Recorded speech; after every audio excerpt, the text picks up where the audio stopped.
Net neutrality is the principle that internet service providers and governmental regulation of internet must treat all data on the internet the same and not discriminate or charge differently by user, content, platform, or application. This principle was put into law in February of 2015 when the FCC approved net neutrality rules that reclassified broadband traffic as a Title II telecommunications service. This prevented internet service providers from stopping or slowing down the delivery of websites and prevented companies from charging customers extra fees based on different applications. But now, the FCC has proposed a plan to overhaul net neutrality as we know it. This has large potential ramifications that would affect everything, including college education. Talking with me about net neutrality and its importance to college education is Dr. Anup Kumar, who is a published researcher on media politics relations and an associate professor of communication at Cleveland State University. Have a listen. So when the internet was created, it was assumed that it would be a platform which will not discriminate on the basis of content or producer of the content. So a big media company or a small, independent somebody running a news blog, they both will be treated equally by the internet. That's the basis of neutral, that I'm neutral to content. I'm neutral to the producers of the content. I'm not going to ask a producer, pay me this fee, then I will allow you this speed, right? That's not what, that is the basis behind it. The current proposal that the current FCC has is basically about allowing companies, that means ISPs, those who provide internet connection to you, to discriminate on the basis of content, that means type of content, and on the basis of provider of the content. The argument that they have seems to be that the providers like Netflix and YouTube, they use so much of data bandwidth and they are making money out of it, whereas I, as Comcast, or I, as Verizon, I'm not getting any share out of it. I'm getting the same $60 for the connection or $30 for the connection or whatever they charge for that connection, right? So there are all kinds of education providers. There is all kind of content on internet. Like let's say Wikipedia, right? Wikipedia is used by so many students and so many, educators.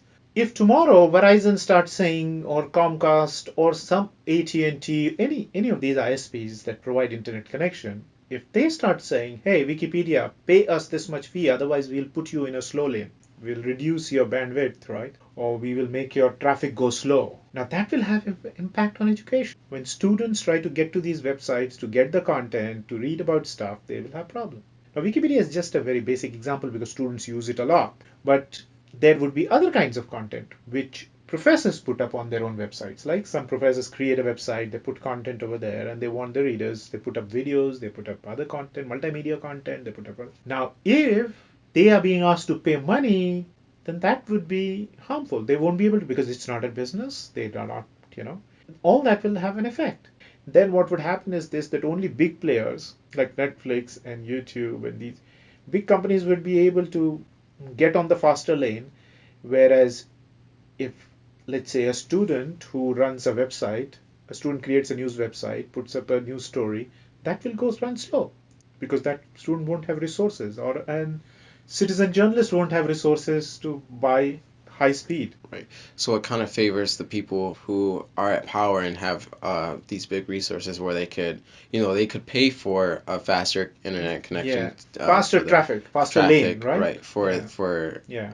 to reach their audience, where it'll kind of smother independent startup, Yeah, sure. and that same kind of principle could be applied to how it would affect public education, kind Yes, of. public education itself. For example, the universities will have to get on fast network. Now, universities or colleges, community colleges, smaller training colleges, the vocational skill colleges, institutions, high schools, they will all have to kind of eventually have to say, well, we need to get on faster net. Their costs will go up, right? And tuition. Then that will affect the tuition. Then they will have to recoup that money somewhere. They will start public libraries, right? Public libraries are such an important institution for education, public education, right?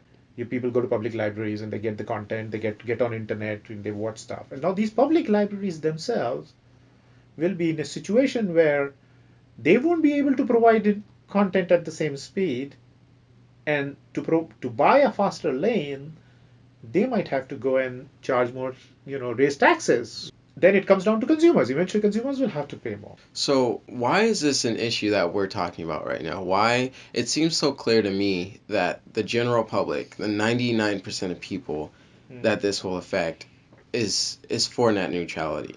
And yet we have government officials, the FCC, overturning. Why are they not representing the interests of the people in this case? I don't want to say that they are in the pockets of the corporations and they are just serving their corporate masters, but that's what it seems like. That's the problem. And in addition to that, they also, as I said, they justify it by saying two justifications. One is we want to invest more on internet, and so we need more revenues, and these bigger players can pay the money. There is also what we call, what I can say, revenue envy. There is a revenue envy. ISP, the internet service provider, like your Verizon or Comcast or AT&T or call any other player. There are so many others. So these players are saying, hey, we build the network, we build the wireless network or the fiber optic cable and all that. And this guy Netflix comes in and runs a website and makes more money than me. We are making. So that is essentially the envy that I sometimes feel that is at the heart of it. So Amazon, the biggest corporation today in the world, one of the biggest corporations in the world, is selling all these goods, making so much profit, is dominating the market. But Amazon would be nowhere if there was no internet, right? And so the internet providers are thinking, hey, Amazon is making so much money, and they are running their stores on our network, right? Right. And so the ISP is saying, what is the mall owner getting? This big mall, this internet being the biggest mall, right? I'm the mall owner, right? I run this mall. What am I getting out of it, right? Or I'm getting that basic peanuts in terms of rent, right? There is some sort of envy in it involved. Yeah. Another way to look at it is also this: that internet is almost like a highway. It's like the road. Just imagine if cities they start saying, hey, you in this lane you can, if you want to travel at 35 mile, you take this one, and if you want to travel at 60, you take, and you pay this much for this much for this much for this, right? Based on speed, that Speed, would be right? very weird. That's a great analogy, yeah. Oh, you can't change your lane because your car says that your car has only permit to drive at 35. Okay. It's that kind of weirdness is there in this whole model. Yes, they might make more money, and they might promise we might provide better infrastructure with all this money. They'll make those arguments. I'm sure they're making it.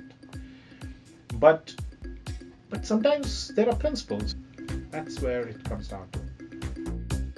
I'm Josh Duke, and this has been an audio interview from the Cleveland Stater. Thanks for listening.